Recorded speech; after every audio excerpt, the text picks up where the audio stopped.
તો નમસ્કાર દર્શક મિત્રો, વિડીયોમાં તમારું સ્વાગત છે।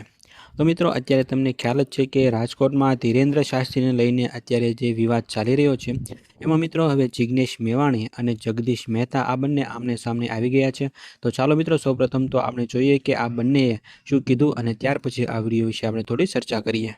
રાજકોટમાં એક પાખંડી બાવલો આવી રહ્યો, પણ એનો અર્થ એમ નહીં કે મારે એની કમ્પેર, કારણ કે લેવલ ટુ લેવલની કમ્પેર થાય। તો મિત્રો, આ વિડીયોમાં તમે જોયું ને કે અગાઉ જે જિગ્નેશ મેવાણીએ જે રાજકોટમાં બાગેશ્વર બાબા આવવાના છે એને લઈને તેમણે એમની ઉપર પ્રહારો કર્યા હતા। તો મિત્રો, એને લઈને જગદીશ મહેતાએ આ જિગ્નેશ મેવાણીના વિડીયો પર શું પ્રતિક્રિયા આપી તે તમે આગળ વિડીયોમાં જોયું।